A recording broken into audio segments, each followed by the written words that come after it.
Hujambo mtazamaji, natumai kwamba umekuwa na sikukuu njema. Karibu kwenye taarifa kuu za saa 7. Mimi ni Mashirima Kapombe. Kuna mengi tuliyokuandalia. Kwanza tupate yaliyo.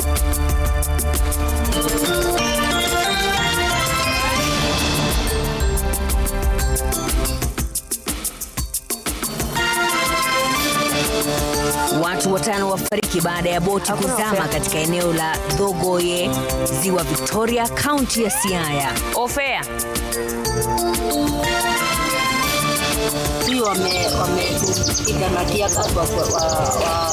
wameingia sasa, wanataka kukata hii shamba. Taharuki yaendelea kutanda Kibiko, Kajiado, huku maafisa wa usalama wakishika doria kabla ya mkutano.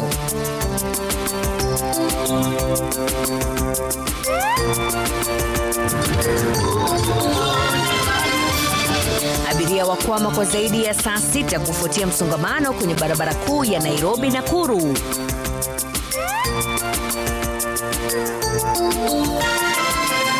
Ibada ya wafu ya pili yaandaliwa kwa marehemu Jirongo Kitale kabla ya mazishi hapo kesho kwao Lumakanda.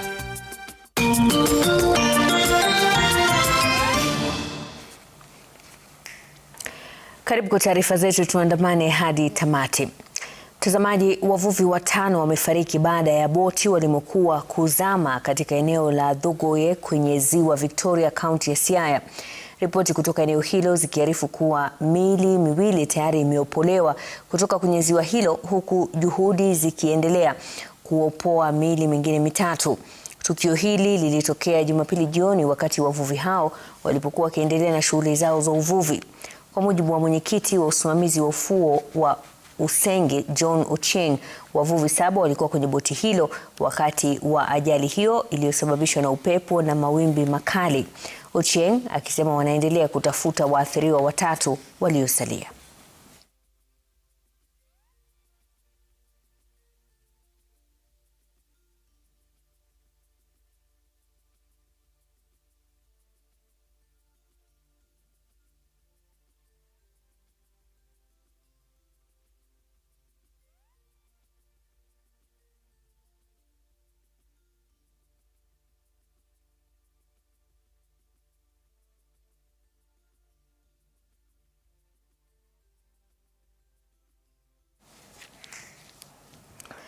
Mamia ya wasafiri walikwama kwa zaidi ya saa 6 kwenye barabara kuu ya Nakuru Nairobi usiku wa kuamkia leo kufuatia msongamano mkubwa wa magari.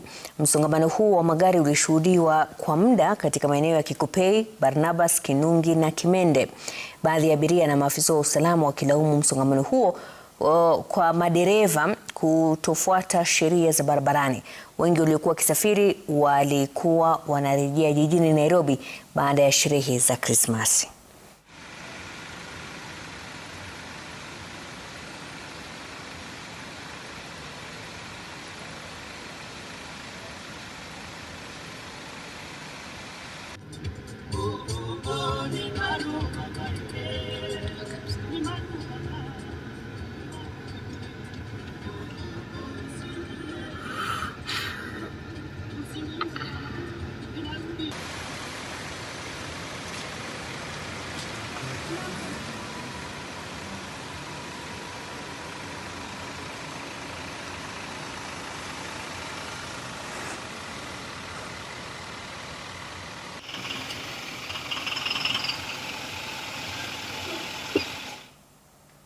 Tukiachana na hayo, waziri wa afya Aden Duale ametaka uchunguzi wa kina kuhusu mauaji ya raia yanayodaiwa kufanyika na maafisa wa polisi.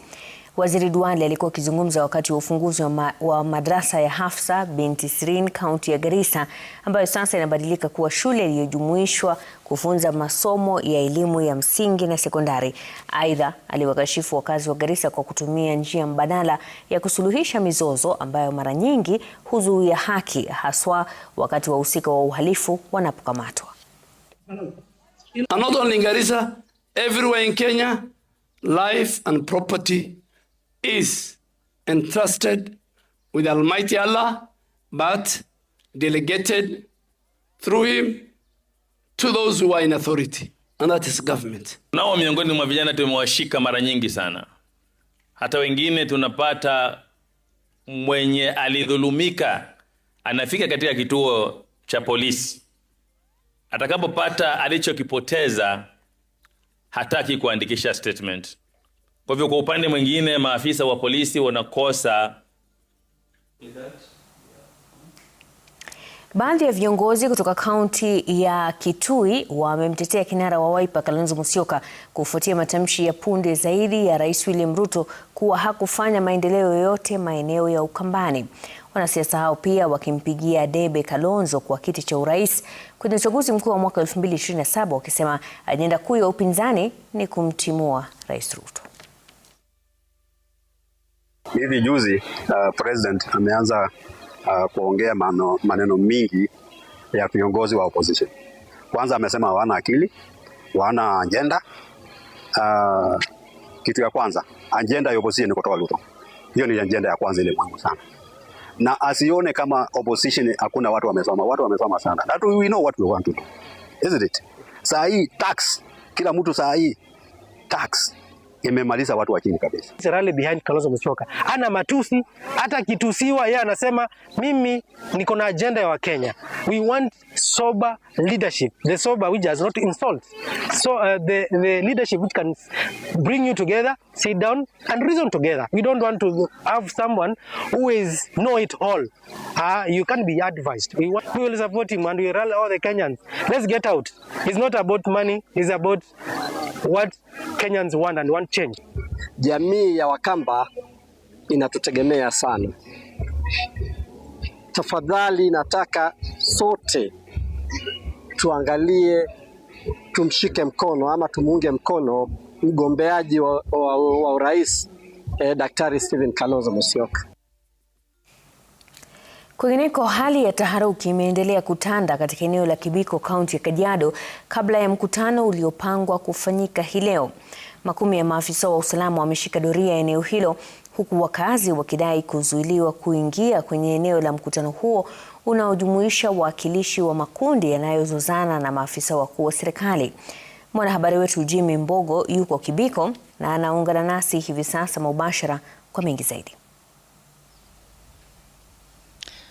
Naam, shukran sana Mashirima. Tumekuwa katika maeneo haya ya Kibiko kutoka mida ya saa 4 hivi hapo asubuhi. Tumekuwa tukipiga pilka zetu na pita zetu ili kuweza kuelewa ni kipi haswa kimekuwa kikiendelea katika maeneo haya. Hivi majuzi taarifa ambazo tumekuwa tukizipata ni kuwa kumekuwa na mzozo wa mashamba na haswa lile shamba ambalo linazozaniwa kwa sasa ni ekari 2,800 lenye dhamana ya bilioni 100 unusu hivi. Na tumekuwa tukizungumza na baadhi ya wakazi ili tupate kuelewa mzozo huu umetokea wapi, na kulingana na wale ambao wameweza kuzungumza nasi haswa na utaniruhusu Mashirima nikiwe nikichanganya ndimi kidogo ndio tupate kuelewana.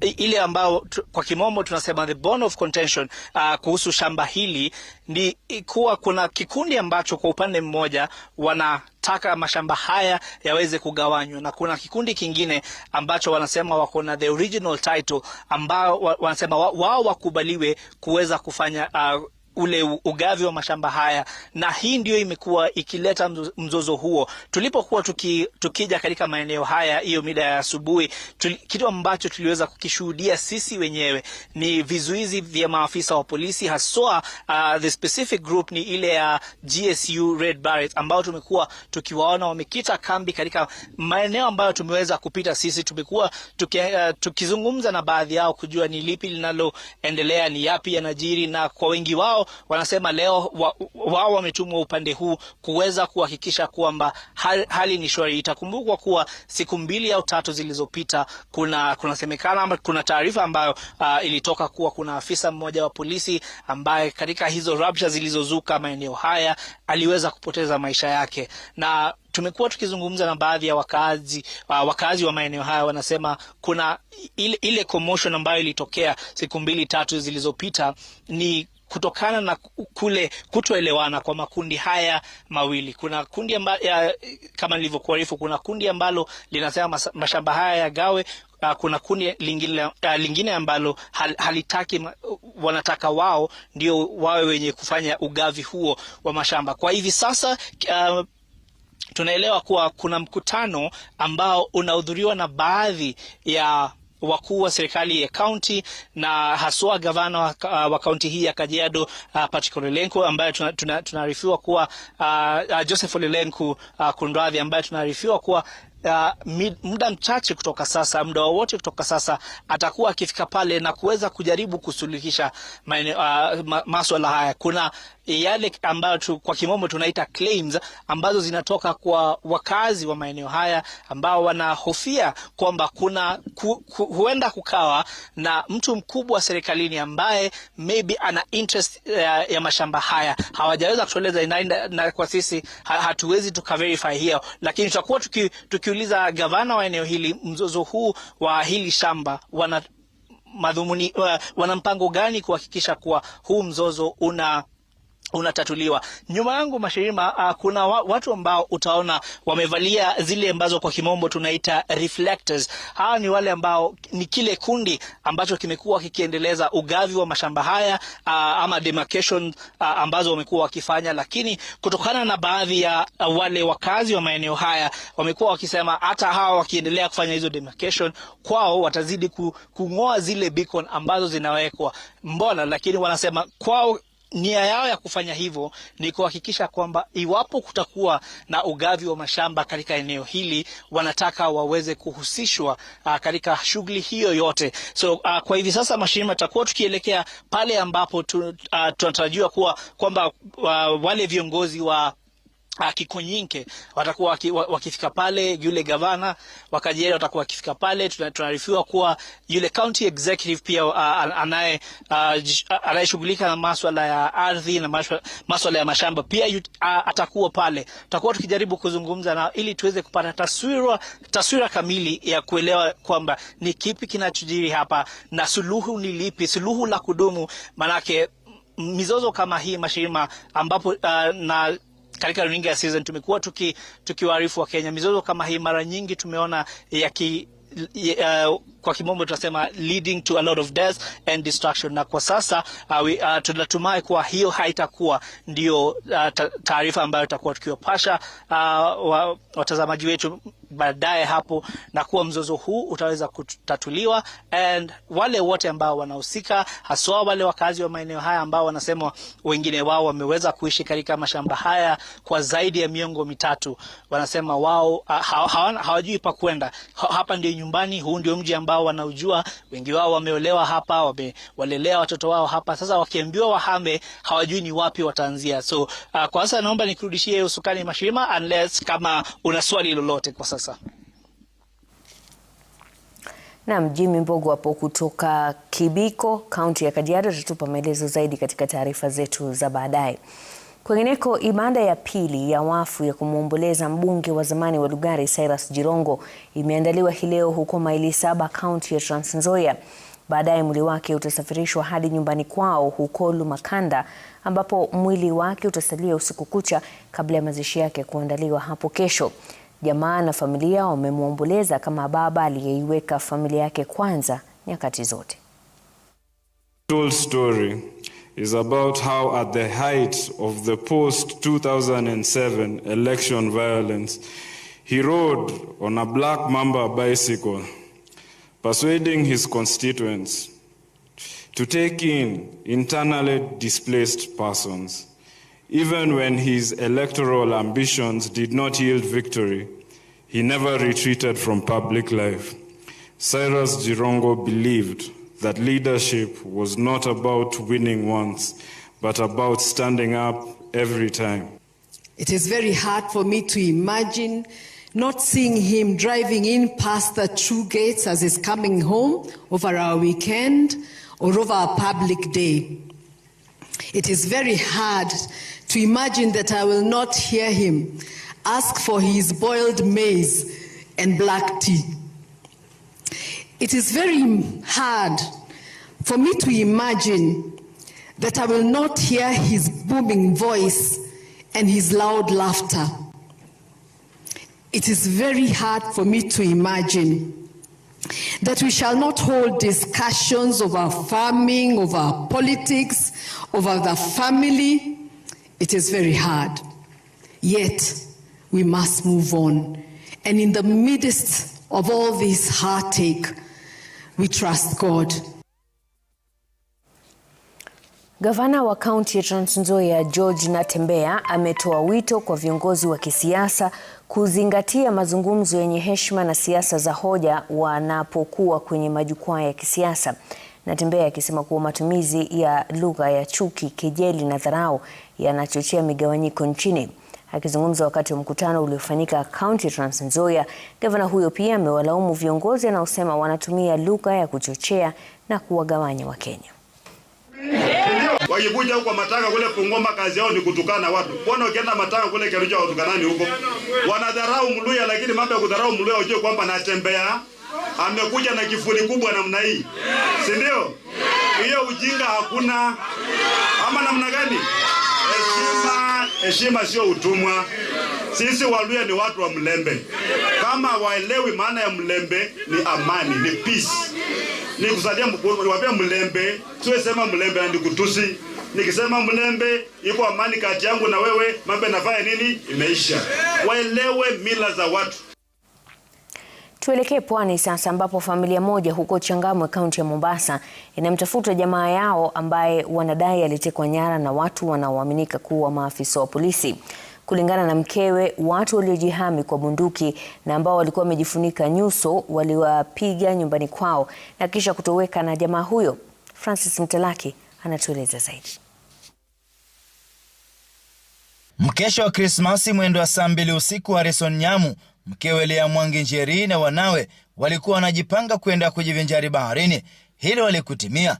Inadaiwa kuwa watu waliojihami kwa bunduki na kujifunika nyuso waliwavamia kwa fujo na kuwaamrisha walale chini. Tukaona watu tu wameingia, wamekoka, wamesema lala chini.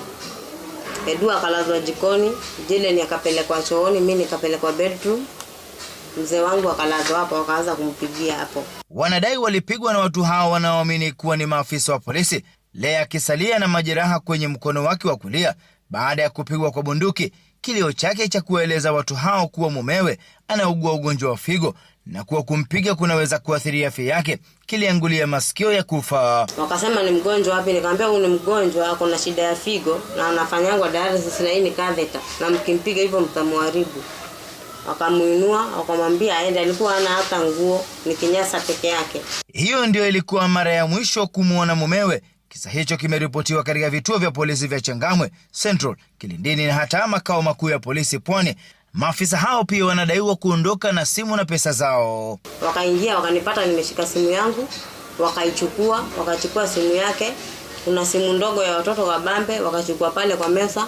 Kulikuwa na 1200 pia wakachukua. Kwanza baadaye walituambia tusonge tukue mbali. Tukatoka tukakuja hii pande nyingine. Sasa tuko tunaangalia tukio tu tukitazama nini kinaendelea kule. So we are appealing to whoever has Harrison to release him immediately.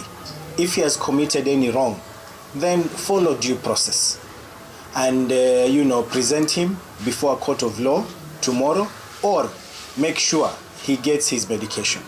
If anything is to happen to Harrison Nyamu, we will squarely blame the police. Francis Mtalaki, Ringa ya Citizen.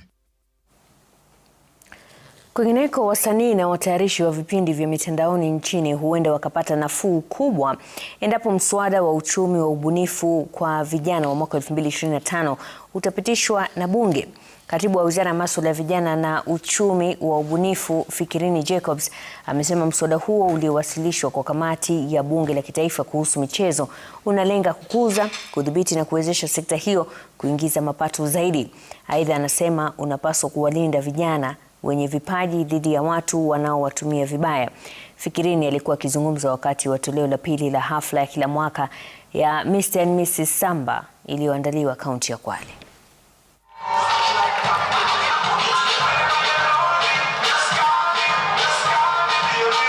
ili tu encourage innovation pia na authenticity ya mawazo ya vijana huku pia mashinani. Ndio tukataa ile mambo ya kwamba kijana ameleta wazo lakini kwa kuwa hana pesa ya kuipeleka mbele, kumetokea tajiri amechukua idea yake, amekimbia nayo, ameenda akajinufaisha nayo.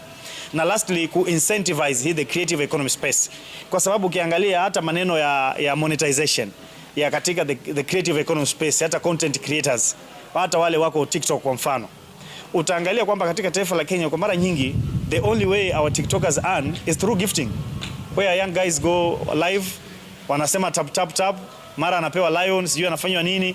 That's the only way TikTok pays. But in other places, TikTok is a serious industry. It's a serious investment. It's something which has produced millionaires in the US, for example, dollar millionaires.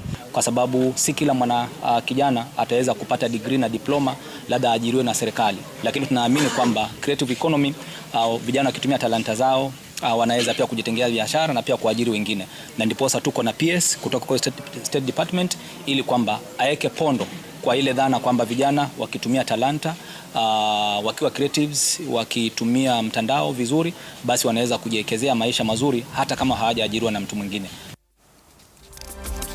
Na mtazamaji, baada ya taarifa hiyo kutoka Kwale, tunapumzika kidogo tu, tunarejea hivi punde na mengi zaidi. Usiondoke hapo ulipo.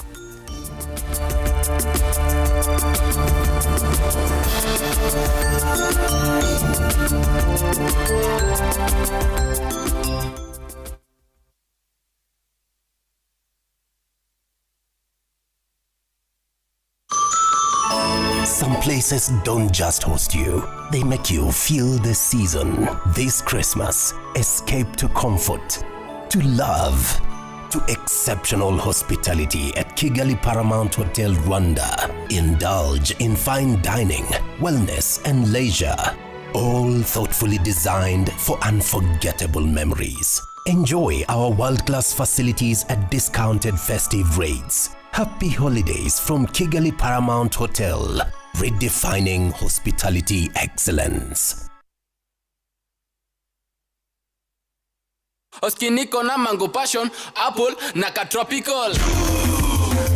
Oskiniko na Mod assist city girl, and I set it for you. Don't kona juicy vibes, some passion for two. Masose masambu, twezi kosa poka juice. Yangu ikujeka iko cool, neza donjwa po kwa pool. You want a mango one, come take it from me. Apple na kuja nae, so you juice it for me. So you juice it for me, so you juice it for me. Can you juice, so you juice, and you juice it for me.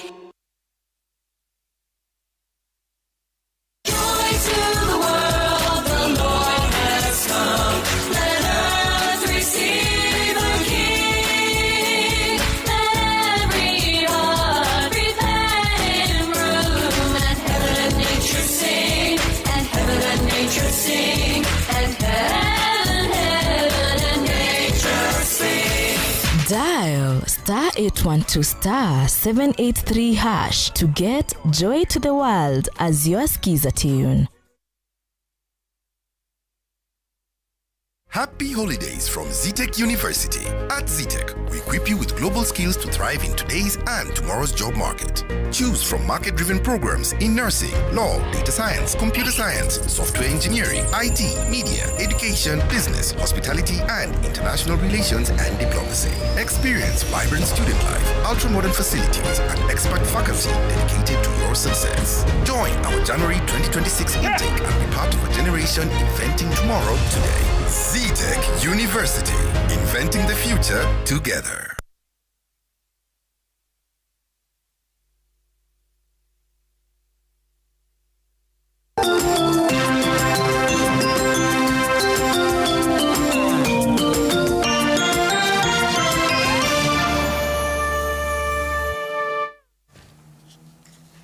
Karibu tena mtazamaji, asante sana kwa kuendelea kuwa nasi. Mamlaka ya kitaifa ya kupambana na dawa za kulevya NACADA kwa ushirikiano na idara ya kitaifa ya kudhibiti magonjwa imeendesha mpango wa kuhamasisha wakazi wa Nandi kuhusu magonjwa yanayosababishwa na ulevi.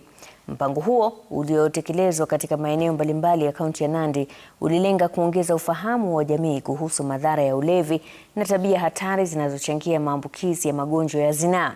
Kupitia mikutano ya jamii, warsha za elimu ya afya na kampeni za vyombo vya habari, washirika hao waliwahamasisha wananchi kuchukua hatua za kinga na kutafuta huduma za afya mapema.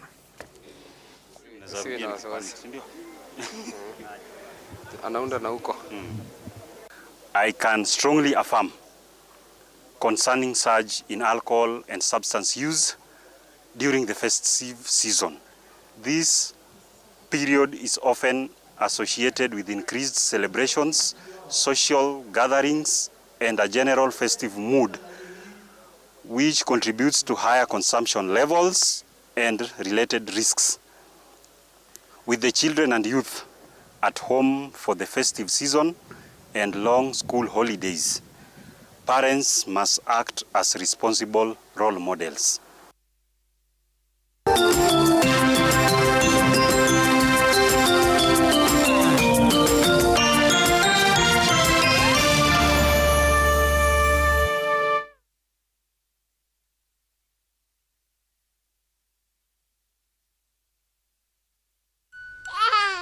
Diapers come in various sizes and are designed to fit babies at different stages of growth. It's crucial to choose a diaper size that matches your baby's weight and age. New Soft Care Space Series is rooted from space technology. Keeps you dry and comfortable for 12 hours long. Soft Care. Protect your leap.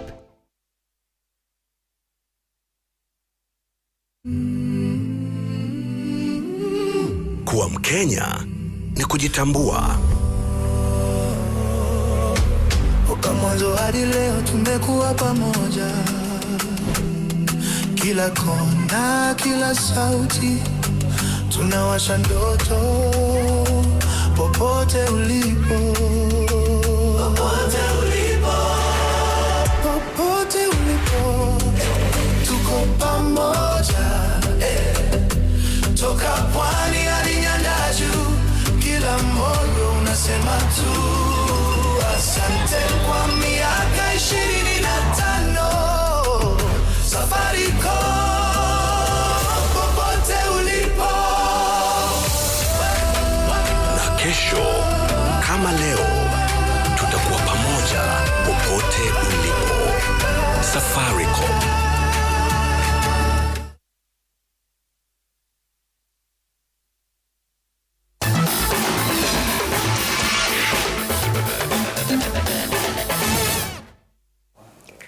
Karibu tuingie viwanjani. Makala ya 35 ya Kombe la Mataifa ya Afrika AFCON yanaendelea nchini Morocco, huku waandalizi wa AFCON mwaka 2027 Uganda na Tanzania wakishiriki mashindano hayo. Kenya ilikosa baada ya kubanduliwa katika hatua ya kufuzu. Uwanja uliokuwa wazi ukijulikana kama Posta Grounds mkabala na barabara ya Ngong, leo eneo hilo limebadilika na kuwa uwanja wa Talanta, ukisimama tisti katikati ya jiji la Nairobi. Mataifa ya Kenya, Uganda na Tanzania yalipata fursa adhimu ya kuandaa michuano ya AFCON mwaka 2027. Hili lilitoa msukumo wa ujenzi wa uwanja mpya wa michezo, na miezi 18 baadaye ujenzi umefika 72%. Kazi bado inaendelea, uwanja wa Talanta ukipata muonekano wa kipekee na wa kuvutia. Kulingana na Meja Victor Kinge, muunganiko wa nembo za utamaduni na teknolojia zimeweka uga wa Talanta miongoni mwa nyanja bora zaidi ya michezo ulimwenguni. It was a very ambitious project, but at the same time it is aspiring to what we want to become as a nation. And when you consider the standards that have been set by the governing bodies, that is CAF and FIFA, it is a requirement that you achieve for something greater than what you've seen locally. And I believe that is what the team here at Talanta have managed to achieve. Kwa mujibu wa mwanakandarasi, uwanja utakamilika Machi mwaka 2026, miezi mitatu nyuma ya ratiba, akieleza kuwa mabadiliko na upanuzi wa miundo mbinu ndio sababu ya kuongeza muda. Serikali inatekeleza ujenzi wa uwanja ulioafikia ubora wa FIFA miaka 38 baada ya hayati Rais Daniel Arap Moi kujenga uwanja wa Kasarani kwa michezo ya All Africa Games ya mwaka 1987. By accompanying our promises with investment, the Talanta Sports City represents our determination in action to connect our youth to meaningful opportunities to explore their talent, give themselves an opportunity to train in modern facilities. Baada ya kukamilika, Rais Ruto ametangaza mpango wa kubadilisha jina la Talanta na kuliita uwanja wa kimataifa wa Raila Odinga kwa heshima ya hayati Raila Odinga, mpenzi wa michezo ambaye hakukosa mechi za Harambee Stars au Gor Mahia. Umesema ipatiwe jina la Raila Amolo Odinga International Stadium. Nimewasikiza na tukikamilisha tutafanya hivyo. Kama waandalizi, mataifa ya Kenya, Uganda na Tanzania yatafuzu moja kwa moja kushiriki mashindano hayo bila kujali matokeo yao katika mechi za kufuzu. Steve Shitera, runinga ya Citizen, uga wa Talanta, Nairobi. Timu ya All Stars FC huko Luanda iliibuka mshindi wa mashindano ya 4 ya mechi ya Harold Mbati Champions Cup iliyofanyika wikendi iliyopita. All Stars FC ilishinda Kima United mabao 3-2 kwenye mechi iliyochezwa katika uwanja wa Maseno Polytechnic Grounds huko Luanda. Timu hii ikijishindia tuzo ya shilingi 400,000 huku wengine wakipata tuzo za 200,000, 100,000 na 50,000 mtawalia.